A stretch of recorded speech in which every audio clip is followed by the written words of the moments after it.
Our conference on cultivating the spiritual dimensions of healthcare. The first thing I'd like to do is take care of the disclosures. I often call them disclaimers. These are required for our continuing nursing education. There are requirements for successful completion of the program, and those are full attendance for the entire program, completion of the program evaluation. No conflicts of interest have been identified with our speaker. There are no relevant financial relationships. The program has no commercial support or sponsorship. The program contains no endorsement of products. No off-label use will be discussed. Okay. So now we've taken care of the required elements here. I'd like to welcome you here to UTMB. I would like to remind you that this morning there was no fee for attendance, but we are accepting voluntary donations for St. Vincent's House. And I think many of you know about St. Vincent's House, but I'll remind you one more time. They provide health care here in the Galveston community for those in need and those disadvantaged. And so everything that they can collect is a benefit, certainly, to our community. I want to talk just a moment about a partner that's really helped us get this program off the ground, and that's the Institute for Spirituality and Health at the Texas Medical Center in Houston. I want to first talk about the CEO from there, and that is Dr. John Graham. He's both a physician and a priest, an Episcopal priest. He received his MD degree from Tulane Medical School in New Orleans, and he's board certified in 2 specialties, otolaryngology and plastic and reconstructive surgery. Dr. Graham's been in private practice. He received some national media exposure in 1977 when, as a plastic surgeon, he used his microsurgery training to successfully replant a totally amputated arm of a young child, 4-year-old. In 1990, Dr. Graham left the practice of medicine and joined the priesthood. He attended Fuller Seminary in Pasadena, California, where he received a master in divinity.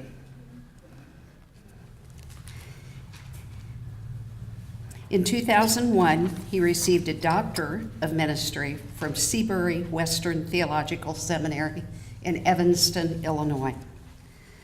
And for 12 years, he served as senior associate rector at St. Martin's Episcopal Church in Houston. He's had a passion to see the integration of spirituality and medicine, which he believes can bring optimum health to people. He speaks, writes books, consults, and lives that passion as the Institute for Spirituality and Health CEO. The Institute's mission was started in 1955 under a different name, but the mission is to increase awareness of the role that spirituality plays in healing, in coping with chronic illness, and in maintaining optimal health.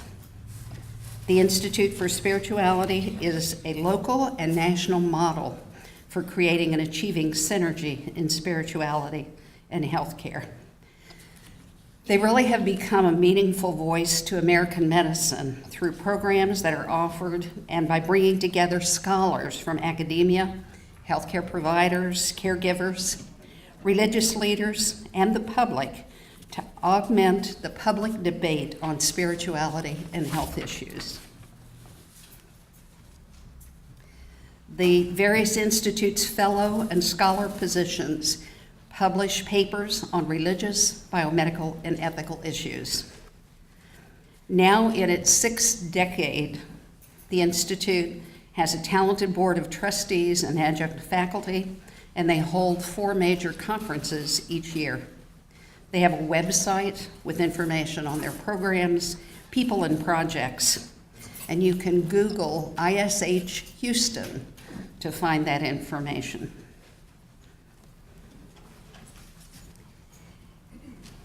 In 2011, Dr. Graham was appointed to the adjunct faculty of John McGovern Center for Humanities at the UT Medical School, and he is very honored to work closely with physicians who are being educated and trained at Baylor and the UT School of Medicine during those most formative years of their careers. On June 16, 2012, Dr. Graham will lecture here on the island at a conference, the 61st Annual Pediatrics Review by the Sea Conference. So we will see him here again at Moody Gardens. Besides these professional accomplishments, Dr. Graham also has 5 adult children and 18 grandchildren. An exciting event for the Institute has been to support and engage Dr. Kenneth Pargament, who's going to be speaking with us today, and he's their Distinguished Scholar in Residence since 2011. And so it was with ISH's forethought, partnership, that we're able to have our speaker today. And I want to especially thank and acknowledge Dr. Graham and ISH for their partnership and caring in making today's conference possible. Dr. Graham.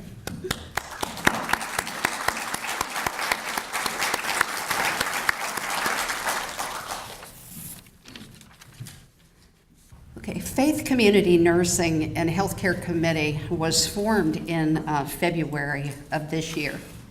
And we put the group together because we have a desire to really complement a culture that supports persons of faith and spirituality in an inclusive and non-denominational environment. We want to be able to increase awareness about issues of spiritual and cultural diversity, to improve care, and to support caregivers. We want to provide education which promotes expressions and reflections of spirituality. Our first meeting was February of 2012. We did some exploring in late 2011, went to several meetings, and in fact, that is how we met Dr. Graham and came upon Dr. Pargament as a speaker for us. We are continuing to generate interest, and both internally and in the community. It is called Faith Community Nursing and Health, and so it is open to anyone who's interested on campus or off. We have some consensus goals. We started a couple of times thinking about our goals and said we're not quite ready to write those yet. We're still exploring. But some of the things that we've sort of agreed on is that we would create an accepting forum for cultural and spiritual aspects of care, and where those things can be openly discussed. We want to create an awareness of available resources to help staff meet patients' spiritual needs. And we have many of those things already through our chaplaincy program, and we want to complement those. We want to develop a web page where information, articles, videos, and resources and links would be available to all of the UTMB staff. We want to link to places of faith in the community. We want to raise levels of cultural awareness by visiting places of faith and learning about different practices. And we want to support health promotion activities in the community. We have monthly meetings. We meet routinely on the third Monday evening from 5 to 7 at UTMB in the John Seeley Annex in 7.134. Anyone who would like to join us, you're more than welcome. Some of the education is reflected in today's conference. We want to support faith activities for healthcare. During Nurses Week, there was blessing of the hands done here on campus. We also had blessing of the hands in a number of the churches for nurses and healthcare workers. We are attending other faith and spiritual conferences to learn about how others are managing faith and spirituality in their locations. We're planning a series of visits to places of faith and culture. And we have our first one set up for Monday, September 17th. Dr. Ahmed is going to host us at the Galveston Islamic Center. And so we'll learn a little bit about how we can better care for our Islamic patients. On Monday, January 21st, Rabbi Jimmy Kessler is going to host us there.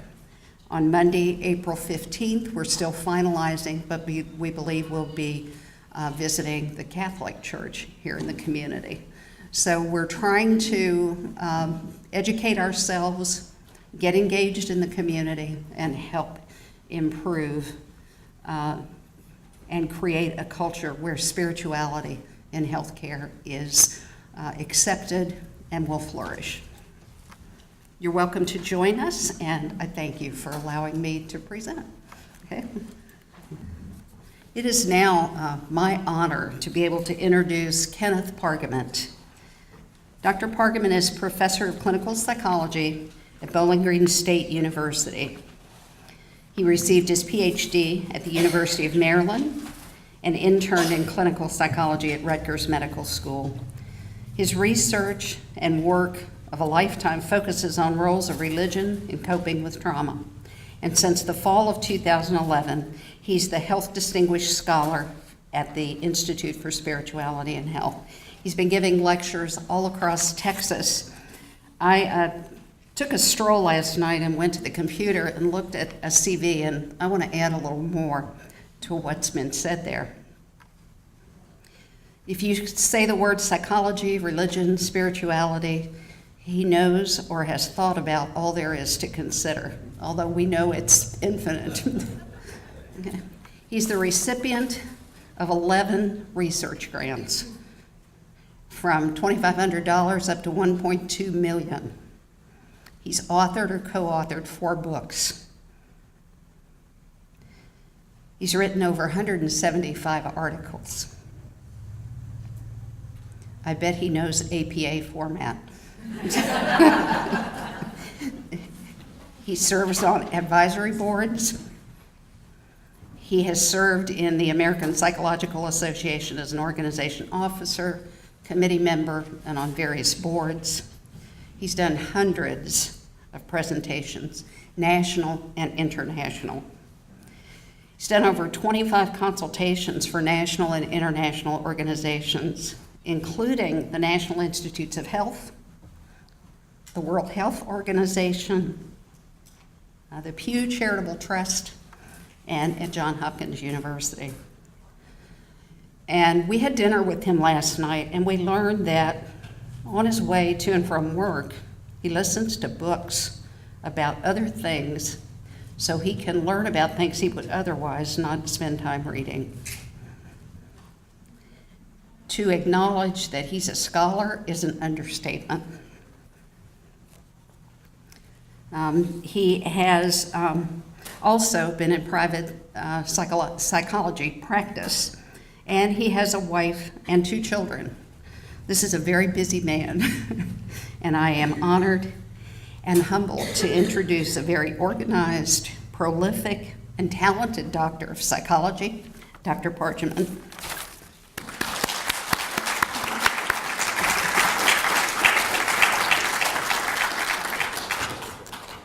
Honored to be here, and I do want to thank you and the rest of the committee of Faith Community Nursing and Healthcare for the wonderful work you're doing here. It's exciting to see what you're putting together, and having me here to speak with you today. I'm just delighted. I had a wonderful dinner with all of you last night too, so it's very special. Your hospitality has been wonderful. Another example of Texan hospitality, so thank you very much. And I also want to thank John Graham from the Institute for Spirituality and Health for having me here this year. I've been coming down a week a month for the last 12 months, so this is my last week a month here, and this is one of the culminating talks. And it's just been a wonderful experience for me to work with John, who's a remarkable man in many, many ways. And we've become wonderful colleagues, but more than that, dear friends. John and Pat, his wonderful wife, have shown me around Houston, taken me to the restaurants, taken me under their wing, really. And that's been one of the most special outcomes of this whole year, is for me to get to know John and become such good friends with him. And I want to thank Jerry Doctor, who's the administrative lead at the Institute for Spirituality and Health, who's done so much work for the Institute, for making my visit as easy as possible, and she keeps the place running. And Jerry's here sitting next to John, so thank you too, Jerry, for all of your help.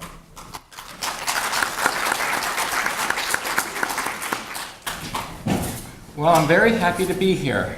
I'm excited to be here. I've lately started these talks by anticipating the question that comes up the most often at the end of the talk, so I thought I'd hit it head on. Can you guess what the most common question is in this whole area when I talk? What is spirituality? What is spirituality? That's the second most common question. The most common question is, one form or another, who are you? Which is interesting, because people really, I think more than anything, want to know, well, who's speaking to me? Where are they coming from? Are they a zealot? Because there's zealotry in this area, spirituality and healthcare.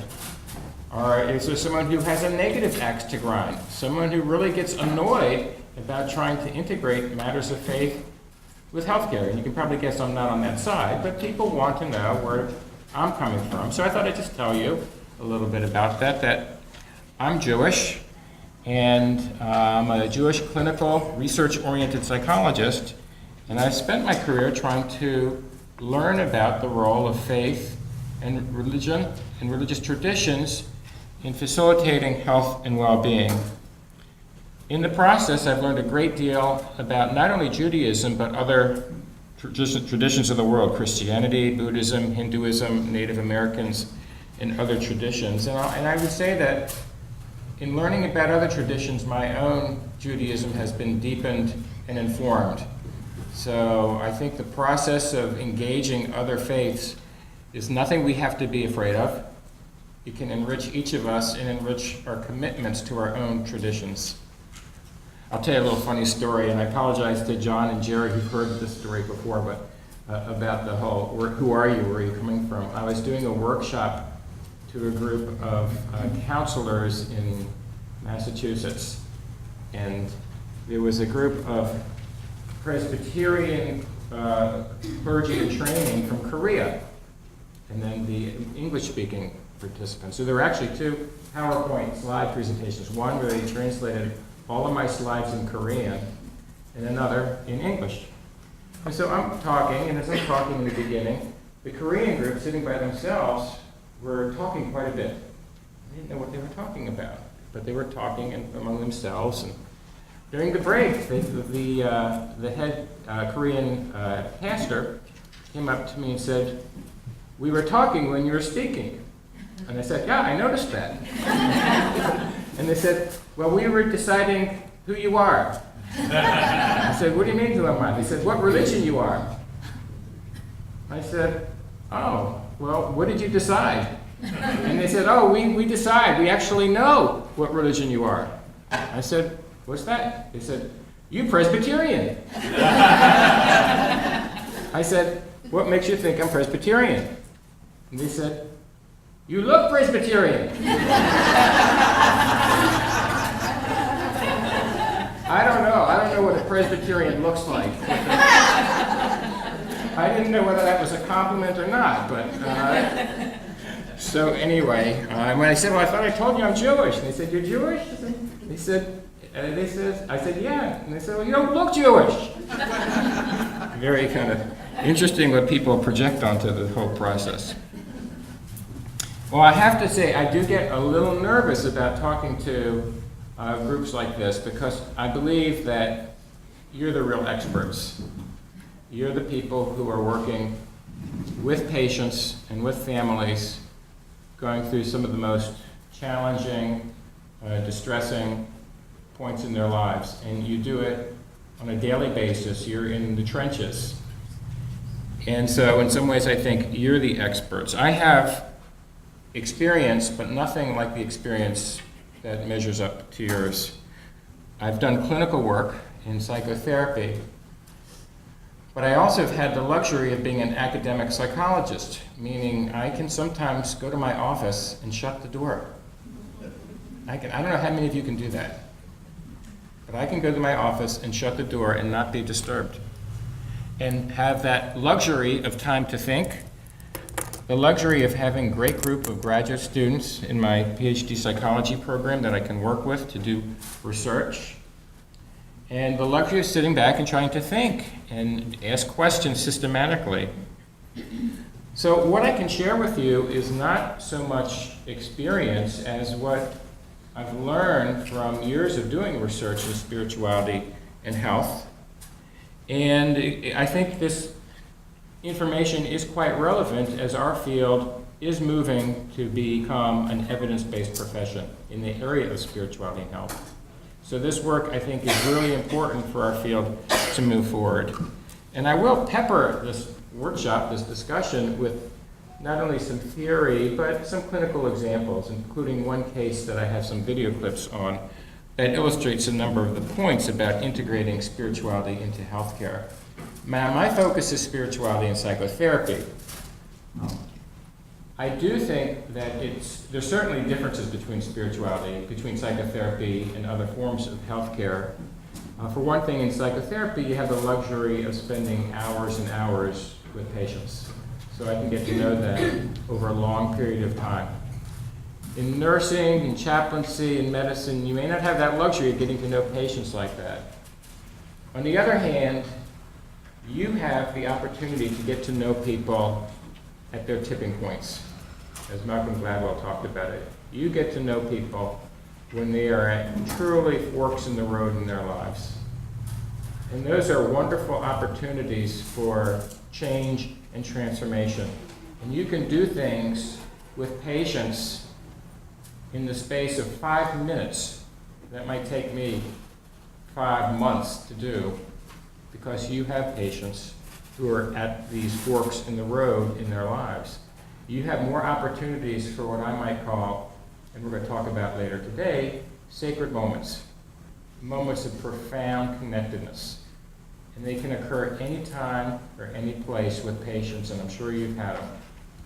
So I think this material is relevant, and you're in a position to facilitate all kinds of powerful spiritual growth, change, and healing in the course of your own work. I hope this material will help in that process as well.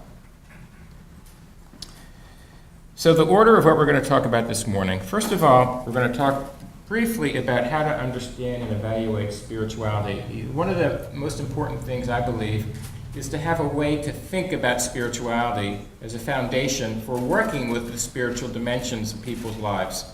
If we can't think about spirituality and evaluate it, then how do we talk about it with patients? What is the it? What is spirituality? We'll talk a little bit about that. And with that in mind, then we'll talk a little bit about how to assess spirituality in working with patients. And I'm going to present a model for that and illustrate it with some video clips. Then that we'll move on to talking about, well, then how do we address spiritual issues that come up in patient care?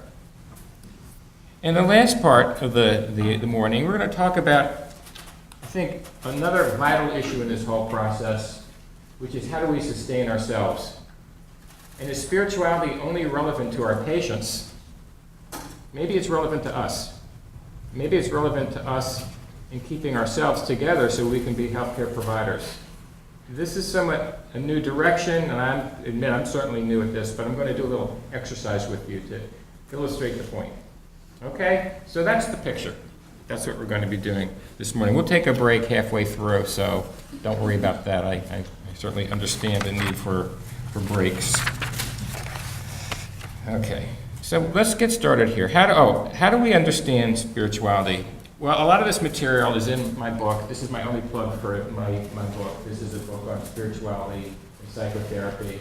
If you're interested in this, you can Google my name or go to Amazon.com and get a copy. All this material will be in this book, Spiritually Integrated Psychotherapy.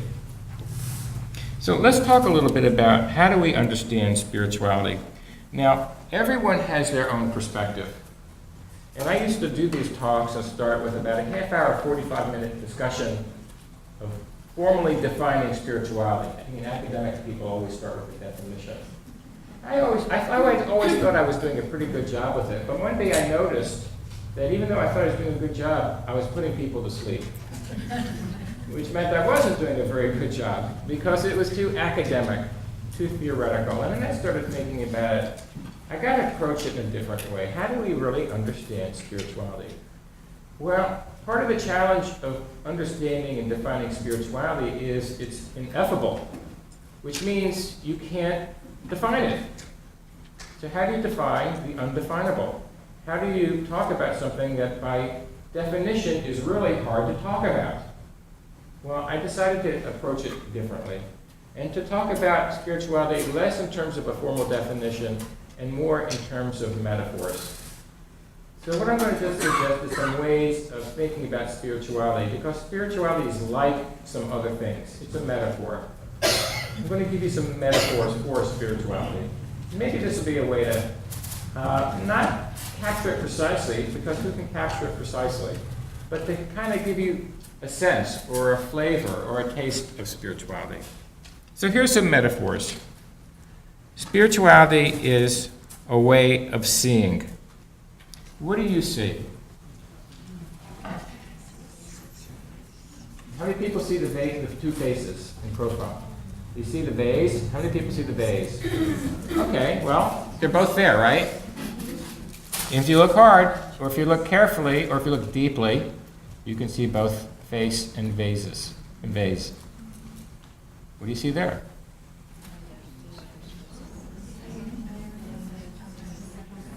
How many people see a face? How many see Bill Clinton playing saxophone? I added Bill Clinton. I don't know. Every time I look at it, I see Bill Clinton. I don't know why. It's kind of an Elvis hairdo.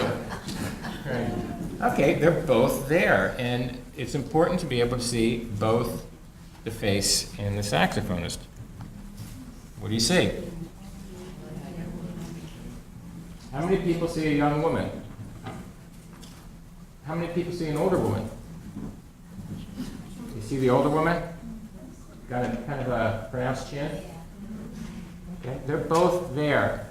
Now, what does this mean? Well, I think what I'm suggesting is that spirituality involves the capacity to see beyond the forest, to see beyond the trees, to see the forest.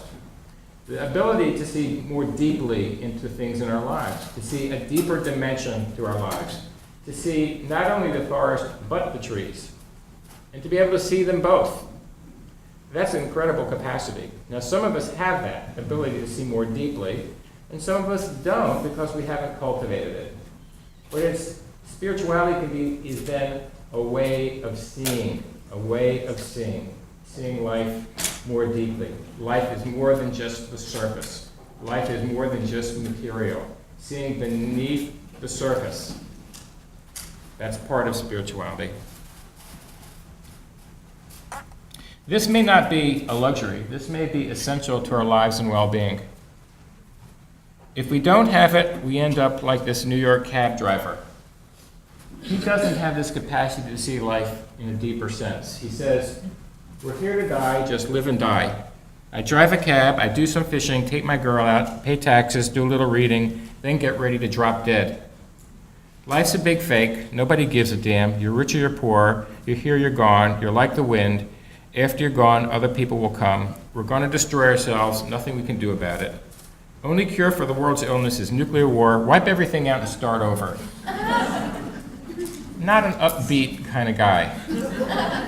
Also a guy who really can't see much more than the surface, who has a negative kind of narrative he's living out and can't see anything deeper or more meaningful in the world, in the people, in life around him. And this is what you get. I'm sure he'd probably meet a classification for depressed, just a very unhappy guy. On the other hand, compare that to someone who does see life more deeply, and this is Frederick Buechner, a Presbyterian writer and theologian, who writes, "Listen to your life, see it for the fathomless mystery that it is." Notice he uses the word see it. He's saying see it for something fathomless, see more deeply. In the boredom and in the pain of it, no less than in the excitement and gladness, touch and taste your way to the holy. See something deeper. And hidden heart of it, because in the last analysis, all moments are key moments, and life itself is grace. Isn't that a beautiful quote? All moments are key moments. I mean, that's quite an assertion, and sometimes I have to say I don't feel that way personally, when I'm in the middle of a traffic jam or, dealing with some of life's hassles. I don't see this anything that's a key moment. But other people can have that capacity to see even more deeply and to see something of deeper meaning and power even in the most difficult, painful moments. So spirituality has this to do with this ability to see a deeper dimension. And we can see this deeper dimension if we have that ability, not just when we think about God or higher powers, but in many aspects of life.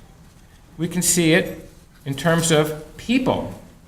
We can look at people and see a deeper dimension to people, a sacred dimension, a holy dimension. This is a quote from one of my graduate students who kept a diary when she was started at the age of 12. She started keeping a spiritual diary. And look what she writes about people as an early adolescent. She's remarkable. God has a deep, raspy voice. God is a jazz singer.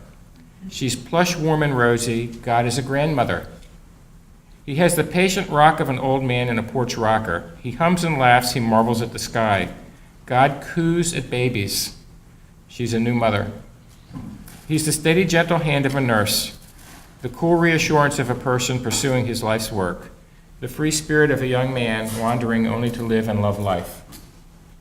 When she sees people, she sees God, or she sees God's presence. She sees something sacred in people, and she was seeing it at the age of 14. She has this capacity to see, to envision, which I believe is a critical part of spirituality. But we can see the sacred in other aspects of life, in nature. We were talking about this last night at dinner, and this is a quote from someone from Sweden, an atheist. Now, in Sweden, which is a highly secularized country, nature is sacralized. Nature is sanctified, even among atheists. Now, this is a woman with cancer who is describing what she gets from nature. And even though she's an atheist, she imbues spiritual qualities to nature. Listen to what she says. Whatever happens in the world to me or others, nature is still there. It keeps going. That's a feeling of security when everything else is chaos. The leaves fall off, new ones appear. Somewhere there's a pulse that keeps going. The silence has become so apparent when you want to get away from all the noise. It's a spiritual feeling. So she even admits to a spiritual feeling, but then she says, if we can use that word without connecting it to God, this is what I feel in nature, and it's like a powerful therapy. So she sees more deeply as well, even though she's an atheist. She sees more deeply. She can see in nature powerful forces, everlasting forces, something transcendent within nature. We can see sacredness within virtues. Another quote here, where is God? God is found in the resiliency of the human soul, in our willingness to love, though we understand how vulnerable love makes us, in our determination to go on, affirming the value of life even when events in the world would seem to teach us that life is cheap. My guess is, in your work with patients, you see patients and their families at times exhibiting these virtues, their resilience, their strength, their humility, their love and compassion, and you sense there's something, you not just sense, you see something deeper going on here. You see something deeper going on. And we can see more deeply into relationships, that in the relationships themselves have a deeper dimension. Theologian Martin Buber wrote that the relationship to a human being is the proper metaphor for the relation to God, as genuine address here is accorded a genuine answer. Buber is saying it's in relationships that we come closest to direct encounters with God, because we have a direct response to us. And you may have that experience as well then in your contact with other people, patients, family members, loved ones. You experience something deeper. It's not just a relationship, there's a deep spiritual quality to the relationship. Okay, so that's one metaphor. Spirituality is a way of seeing. You can also think of spirituality as a magnet, a guiding, motivating force that lures us forward, that we're attracted to the sacred. We're attracted to something larger in our lives, something that offers us meaning and connectedness. It's the place to be. It's a goal. It's something that we strive for.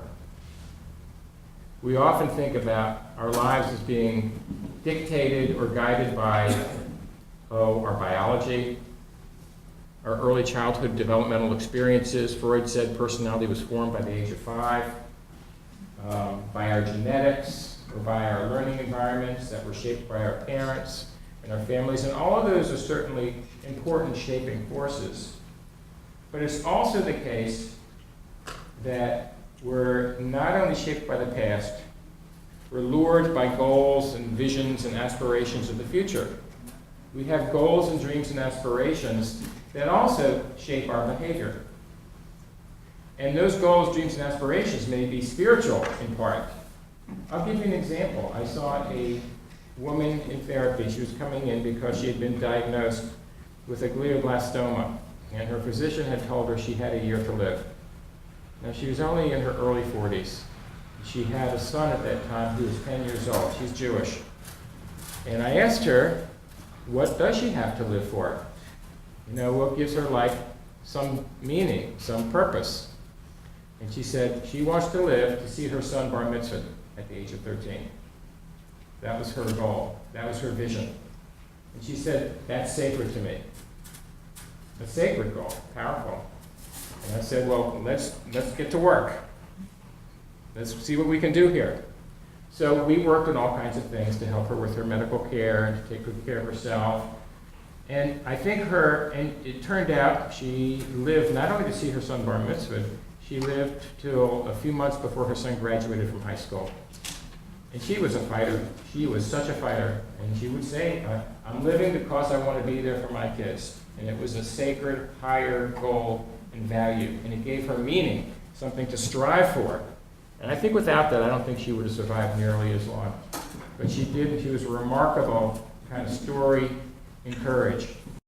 I'm sure you have examples in your own patient care of people who've also had magnets in their lives, spiritual goals, spiritual striving, spiritual destinations that help sustain them, that help keep them going, that help push them forward. This has tremendous importance in in healthcare, because we talk a lot about taking a history of our patients. We all learn to take histories, right? If you take this seriously, we not only need to learn how to take a history, we need to learn how to take a future. Taking a future means assessing what are your goals, what are your visions, what are you striving for, why are you here on this earth, what are you striving for. Helping people articulate their reasons and their goals and their visions is, I think, a critical part of helping people live effective, meaningful, spiritual lives. Spirituality is also a magnet. Spirituality is also an organizing force, another metaphor, an organizing force. Spirituality speaks to a kind of higher order organizing principle. For instance, if you become affiliated with a particular religious tradition, Christianity, for instance, becoming a Christian doesn't just change a name or a label of yourself. It has to do with how you define yourself, your goals, your values, the pathways you take in life, how you should accord yourself. It's a higher order organizing principle. That's spirituality.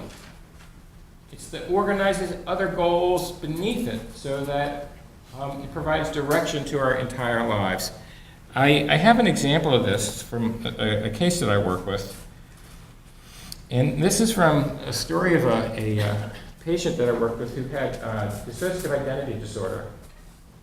She had been attacked years earlier, and as a result of this terrible trauma, fragmented into 7 personas, 7 alters. It was very challenging working with her because we made some progress, and then one of the personas was a very angry persona, untrusting of men because she'd been attacked by a group of men, untrusting of men and me as her therapist. And so she'd make some progress in becoming whole, and then the anger persona said, we can't trust him, we can't trust him, we need to leave therapy, we need to back out. And then they would become resistant to the work and undercut the work that we were doing with the other personas.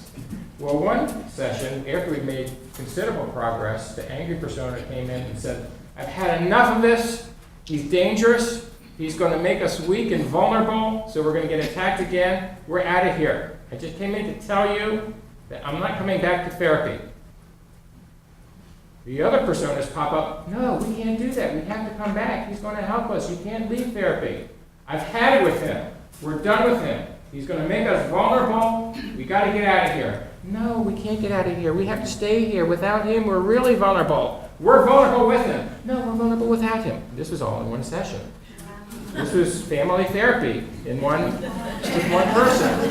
And believe it or not, I'd worked with her a long time. It seemed totally natural to me because I was used to the change in voice and demeanor. So I didn't know if she was going to come back again. And I wasn't one to really try to coerce her into coming back because she had been coerced enough by men. So I just would say, I think you need help. I think I can help you become more whole, but it's your decision, and I honor whatever decision you make. You may choose not to come back, and maybe you'll change your mind down the road or seek help elsewhere. I want what's best for you. I didn't know she was going to come back. Well, she came back the next session. I was very relieved. And she came back, and a persona that had been probably the quietest of her personas spoke up and said, and I call this her spiritual persona. And her spiritual persona came in with a quote from Scripture. And we hadn't done any kind of work on this at all. This was the quote, the verse. If the foot shall say, because I'm not the hand, I'm not of the body, it's therefore not of the body.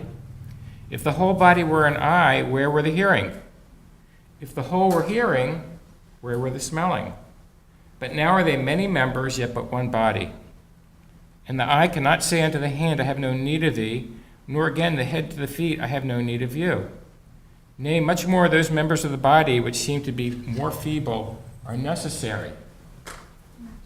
Well, when I heard that, I got chills.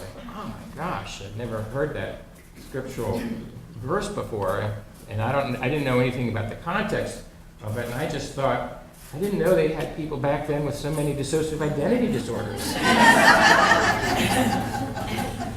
It seemed to be written for people with multiple personalities, even though it's got obviously other meanings, and it can be interpreted in so many ways. But when the spiritual persona said that, the other alters got quiet and calmed down, and they agreed to come back and to continue working.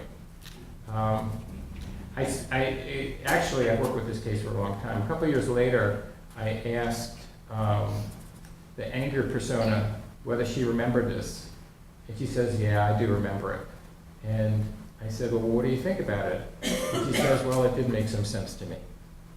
And so this helped calm the angry persona to the point that this woman could continue in treatment. And what is this? This is all about the organizing principle.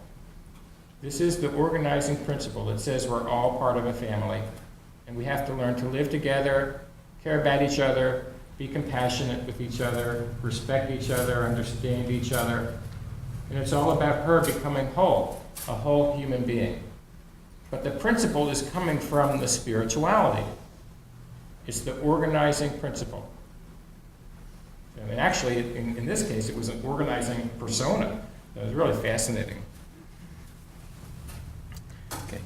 Just a couple more ways to think about spirituality. Spirituality is a stream. It's not static. It moves. It changes direction. It changes over the lifespan. People seek out a relationship with something sacred in their lives. And that relationship can grow and change in many directions. I'm going to suggest later this morning that the best way to think about spirituality is to think about spirituality as a story, a narrative, a journey. And as we talk about assessment, you'll see the best way to assess spirituality is to get people to start telling you their spiritual story. Not asking them specific questions that just kind of freeze spirituality. Are you a spiritual person? Yes, no. How often do you go to church? About once a month. That tends to freeze spirituality and faith. If you want to really understand spirituality, find out about someone's story. We all have stories to tell about our spiritual journeys. And it continues throughout the lifespan. We're all still living out our spiritual stories. We're at a different phase in the story than people who might be younger or older, but we're still living out the story, and the story continues till the day we die. It's a journey. And so it's fluid, and it's in motion. I love this metaphor because it also suggests that people can change. People can change. People can grow. People can transform. But the flip side is people can also decline. People can also get frozen. People can get stuck. People can struggle. Things can flood. There are spiritual disasters, spiritual traumas as well, and spiritual high points.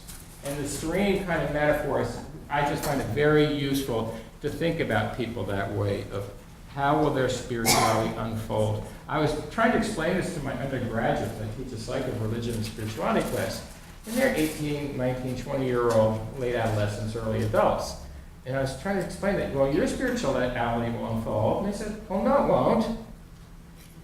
I said, what do you mean it won't? They said, well, we are the way we are. We've kind of reached the highest point in our spiritual development. I said, you're 19. It's not, you're not going to change? No, this is it. So when you're 40, you think you're going to be the same spiritually as you are now? Well, yeah. Well, how is that? Well, because we've reached our maturity. I said, do you think anything about you will change by the time you're 40? He said, not really. This got to be a very interesting talk. I said, do you think you're physically going to look the same? And this class said, yes. And I did just what you did. I started cackling, laughing. I said, you mean you don't think you're going to start to kind of spread out a little, put on a few pounds, your flesh is going to start to sag a little? And they said, well, no, that's not going to happen to us. I said, well, how will that not happen to you? And he says, well, we take care of ourselves, we eat, we exercise, and medicine is doing wonders about aging, and so when we really do start to deteriorate a bit, there's going to be all kinds of treatments for us. And they were serious. So the spirituality is a stream metaphor. I think you have to kind of reach a certain level of development to appreciate that life changes and that we all are changing. The last metaphor, which is probably the oddest metaphor, is spirituality is an onion. Yeah, it can make you cry. It's sweet, but it can make you cry. But I wasn't thinking about it that way, even though that could be true. I'm thinking of onion because it's multi-layered. I just like the layeredness of it. You see the different layers.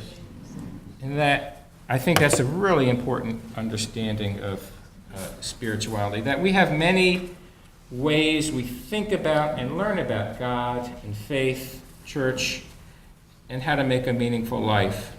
We learn certain things as young children. We learn new things as we get older. As adults, we learn new things on top of that, and we develop layers. Now, these layers don't necessarily form a totally consistent onion. We have layers that may be somewhat inconsistent with each other at the same time. So we can have surprising things come up when it comes to spirituality. And let me give you an example of a case that I saw that was quite surprising. And it's I presented this case at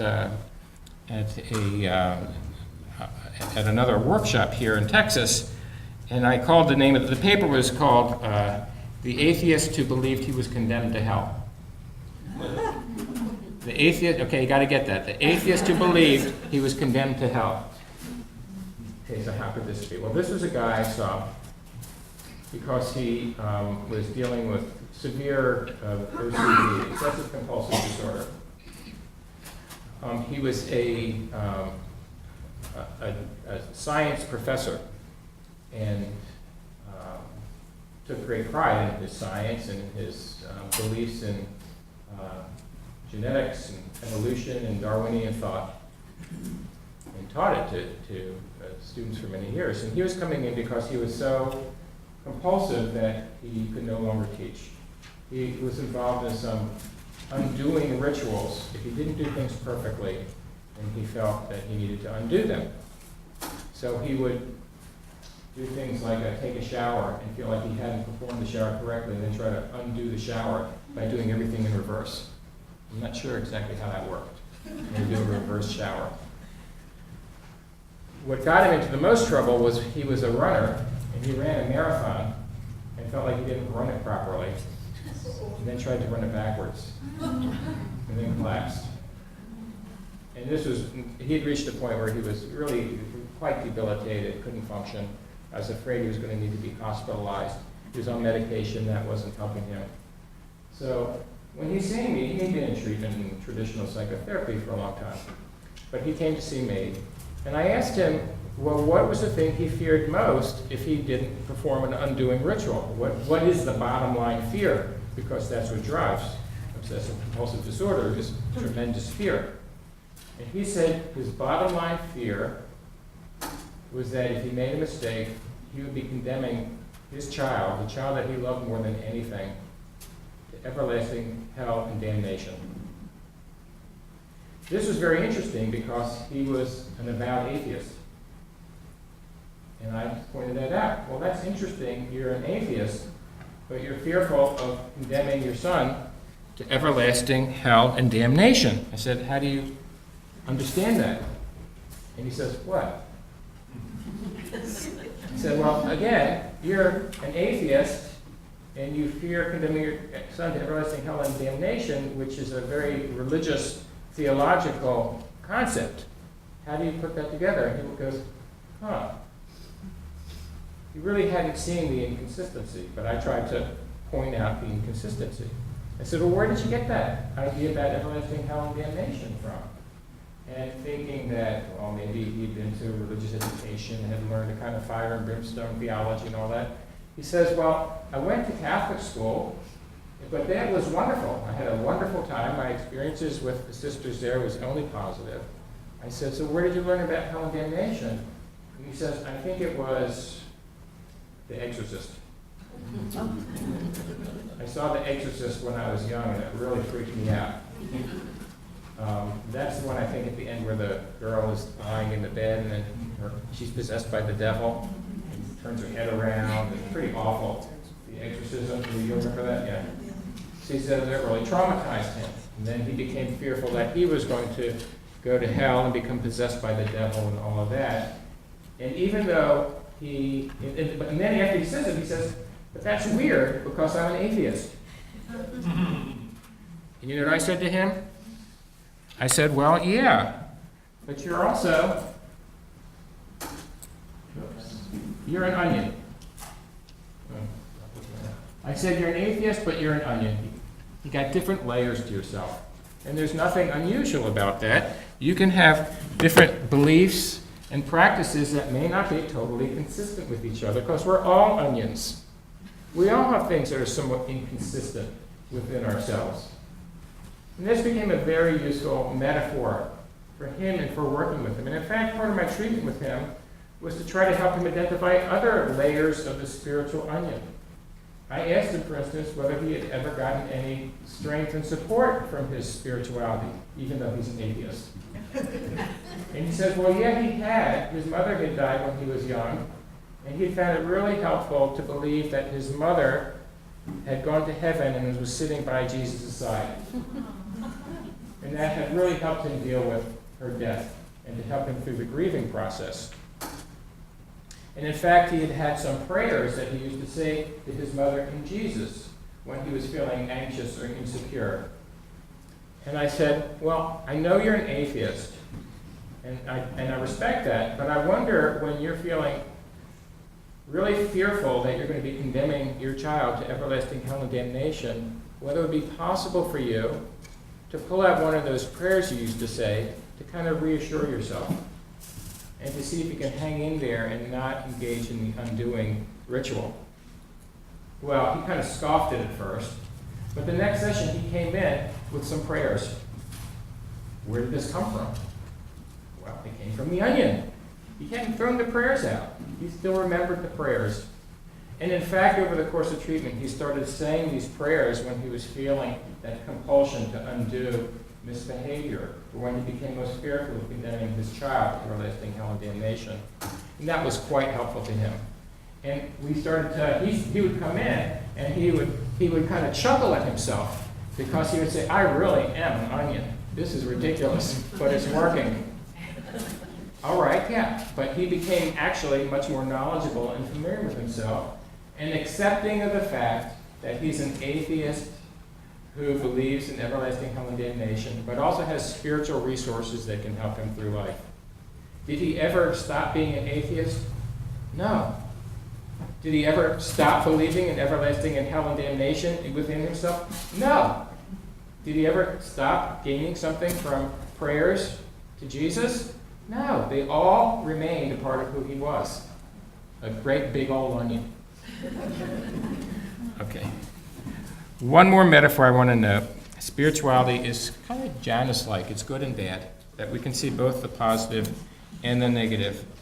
And I want to just highlight some findings that make this point. That in most of the work I've done, or a lot of the work I've done in this area, has tried to identify types of religiousness that are helpful and types that can be harmful. And on the helpful side, we can find spiritual ways of coping that have proven quite helpful to people, particularly people dealing with medical illness. And I'm sure you've seen these spiritual coping methods that are helpful to people. For instance, interpreting negative events such as an illness in a larger benign spiritual perspective. So this is a quote from a Hindu woman who's disabled with a neuromuscular disorder. And she says she was told by the Swamis early in her study of Vedanta that disability was present in her life so she could grow in new ways and progress along the path to God consciousness. So life is riddled with physical frustrations, but wealthy with opportunities for spiritual growth. So she can see her illness in this larger, benign spiritual context.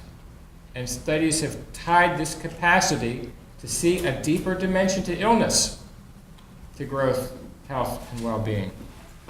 A couple of other examples. Positive spiritual support. These are some quotes from cancer patients from Memorial Sloan in New York. Siegel did these really nice interviews. And here one woman says that she's speaking to her higher power. She gives thanks to that power. It's a source of strength. You know, it's like tapping into some sort of power source that I can recharge my batteries. Spiritual support. Again, tied to positive health outcomes. Spiritual surrender. Another really potent resource, especially among people with illness where we face the limits of our control and power. And so here, this man says, I pray a lot. I gave it to God because I couldn't deal with it. It was too stressful for me. It was like a load had been lifted off of me. I didn't have to worry about that because I knew it was in God's hands. Before I thought I was running everything, but I realized that it's God that's in charge of everything about me. So this capacity to let go is, I think, a tremendously important spiritual resource. To be able to say, I'm letting go, I'm turning it over, I've done what I can, and you're turning it over to a benevolent force. It's not turning it over to luck or chance or necessarily the physician or the nurse. It's turning it over to a larger power. And people who are able to do that experience a lot of benefits in terms of their health and well-being. So those are just a few examples of positive spiritual resources. I'm going to jump around a little bit now to make sure I have time to do all the things I want to do here. Let me shift to the darker side. And I want to note up front that spirituality is kind of like a double-edged sword. And at times, it can be a tremendous resource, but it can also push us beyond our resources. It can push us beyond our resources and throw us into periods of struggle. Now, by struggle, I'm talking about experiences of tension, strain, and conflict about spiritual matters. Now, struggles can occur at different levels. They can occur with God. For instance, one of my undergraduates who was dealing with bipolar illness had this to say. She said, I'm suffering, really suffering. My illness is tearing me down, and I'm angry at God for not rescuing me. I mean, really setting me free from my mental bondage. I've been dealing with these issues for 10 years now, and I'm only 24. I don't understand why he keeps lifting me up just to let me come crashing down again. You hear the struggle in that? It's an ongoing, like Jacob in the angel and Job struggling with God. I'm sure you have your own examples of patients or family members who raise their own questions of this kind and who are in the midst of a struggle that's triggered by physical illness. Or in this case, mental illness. There are other kinds of struggle too. We can have intrapersonal struggles. These are struggles that occur within oneself, struggles between our higher and lower natures. And interpersonal struggles, struggles that take place with other people, struggles with clergy, struggles with family members about spiritual issues. And these are very potent. And studies show that struggles of this kind can have powerful implications for health and well-being. Here's how we measure struggle, just so you might be interested in this, because we've done many studies on spiritual struggle. We have items from what we call the RCOPE, or religious coping measure. So it's measured by items such as, I wonder if God has abandoned me. I feel angry at God. I feel abandoned by my church. I feel confused about my faith. These are signs of struggle. And my guess is you hear them in your patients sometimes. And you should pay attention to them because they're important. These signs of struggle are, in fact, pretty important.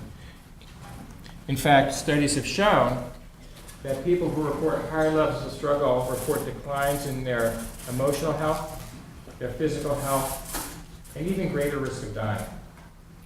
In some ways, these are the most powerful negative experiences people can have. I really believe that because these are struggles around your most fundamental organizing principles about what gives your life ultimate meaning. And if you're struggling about the organizing force and principle in your life, everything feels shaky. Your world becomes insecure. You feel like you're not on firm ground anymore. And these are the struggles your patients are reporting. So how can we not pay attention to them? I think we have to pay attention to these struggles. Let me just give you a few other examples of spiritual problems or distress that I think, again, we need to be paying attention to. And one example is the notion of small gods. And this comes from the work of J.B. Phillips, who wrote a book called Your God is Too Small. He's a pastor, and he really writes beautifully. The book, appropriately enough, is small, so you can get through it. It's pretty good. But what he describes are small gods, gods who are the kinds of gods that nowadays people often believe in. But these gods that we believe in aren't sufficient to deal with the complexities of life. For instance, he talks about the grand old man who was a great power in his day, but couldn't possibly keep up with modern progress. He talks about the God of absolute perfection, who insists on complete and total loyalty. He talks about the heavenly bosom, and this is the God who provides limitless nurturance and comfort and solace and never expects anything in return. And so on. There's a distant star God who I think is an important one. This is a God who observes life from a great distance, but doesn't warm the world with divine qualities, kind of like a cold star. And then the God in retirement. And this is the God who worked pretty hard a couple of thousand years ago and then said, okay, I'm kind of tired. I'm going to kick back and watch how things unfold because I've done my job. So I've entered into the retirement phase of my life. Now what J.B. Phillips says is these small gods are inadequate to deal with the full range of life experience. So for someone who's experiencing something positive, the notion of God as a policeman who insists on flawless performance and absolute perfection, there's no room in that person's life for a God who's loving and merciful and compassionate. And so they are constantly under the gun. That's a limited God. The flip side is the individual who is engaged in misbehavior, but believes God is a heavenly bosom. So this individual is never challenged to live a better life because God is always there no matter what. And I can continue to misbehave, and God will always be there for me, that great big heavenly bosom to lean on. Inadequate, insufficient, small gods. I don't know if you think of that or you come across that in your own work with patients, but I certainly see that in my work with my own patients. I'll mention one other spiritual problem.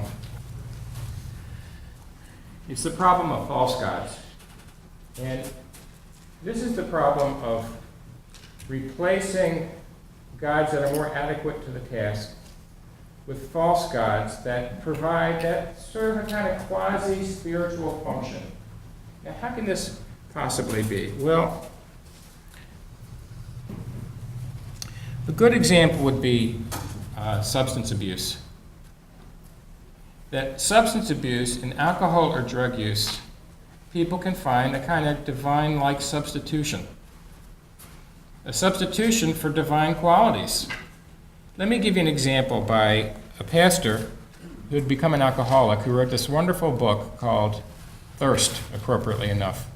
And he describes his experience of alcoholism in spiritual-like terms. And listen to how he describes it. He says, as my alcoholism progressed, my thirst for God increasingly became transmuted into a thirst for the seemingly godlike experiences that alcohol induced. Alcohol gave me a sense of well-being and connectedness. Wasn't that an experience of God? Alcohol released me from the nagging sense that I was never good or competent enough. Wasn't that God's grace? Alcohol dissolved my worries about the future, allowing me to live in the present. Wasn't that a divine gift?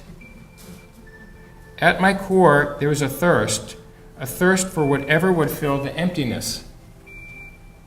That's, I think, a really important perspective, that we may have a spiritual emptiness at our core.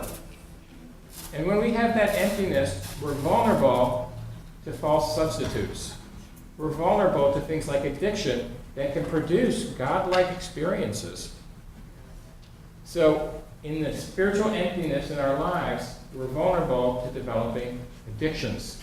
In fact, there are a couple studies now that show that that happens. That, for instance, we've done a study that showed that college students who reported more spiritual struggles, tensions, questions, conflicts about God, faith, were more likely to develop over the next 6 months a variety of addictions. It's like there's this great big vacuum in your soul. You experience a vacuum, and anything rushes in. And what rushes in more in college than addictive behaviors? I think the 12-step people understand that. And that's why 12-step programs are very spiritually oriented.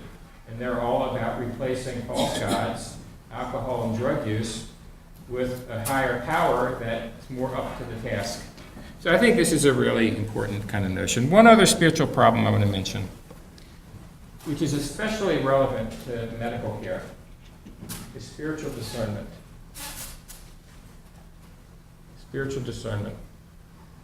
I saw a woman many years ago, and it was not one of my success stories. It was I think, somehow I feel like I failed. I don't know what I could have done differently, but it certainly wasn't a success.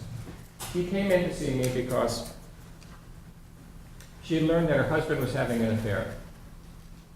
And she was distraught about it. She was a devout Christian herself, and she wanted her husband to give up the other woman and to go into counseling with her so they could begin repairing the damage to the marriage. Okay, she said, but he doesn't want to do that. I said, he doesn't want to do that? Well, why not?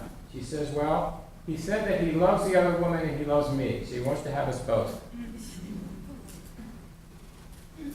So what is it that you'd like to do then? She says, well, I want him to give up the other woman and get into therapy with me, but he's not saying he's willing to do that. I'm saying, so where does that leave you? She says, I'm just really confused. I says, well, why don't we talk about that? Why don't we talk about where you are with this, your feelings about it, some of your confusion, and we'll work to try to help you sort out what's going to make sense for you and for your marriage. And we agree to see each other again. I get a call in the middle of the week from a much happier sounding woman saying, good news, I had a dream. What was your dream?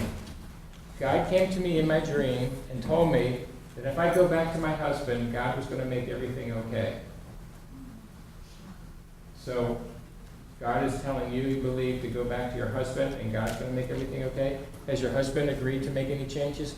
She says, no, but God told me that God's going to make everything okay, so I don't have to worry about it. I said, well, it sounds like it's an important dream to you. I'd like to have you come in and we can talk about it and see what part it's playing in your life and the decisions you're going to be making. Oh, no, I don't need to come back right now because I know God's going to take care of it for me. Goodbye. Never heard from her again. Now, I don't know. I mean, I'm not a pastor. I'm not a theologian. I don't know if God had actually come to her in the dream and that, in fact, things turned out and God changed the heart of her husband. I don't know. Maybe that happened. I can tell you, as a clinical psychologist, I was very concerned. Because from my point of view, she was not being spiritually discerning. She was not being spiritually discerning, meaning she wasn't taking a look at her role in the relationship and her responsibility in the relationship, not only with her husband, but with God. She was turning it all over to God, basically saying, God's going to take care of it for me. I don't have to do anything. I can sit back in this marriage and God's going to take care of it for me. In this context, in this situation, that's, I thought, not very good discernment, because in fact she has some responsibility for her relationship with her husband and for her relationship with God. She needed to, at the very least, collaborate with God. Well, she didn't do that. That's spiritual discernment. I suggest you run into that too with patients who say, for patients who refuse to accept medical treatment because God's going to take care of it for me. They reject medical treatment because God will handle it. They passively defer to God. That's a lack of discernment. But it can work the other way too. Have you worked with patients at the end of life who continue to push and push and push for every kind of end-of-life treatment? Expensive, painful, putting themselves and their families through more and more suffering when they've done everything they can. And at least from an external point of view, you start to believe it's time to let go. It's time to actively surrender.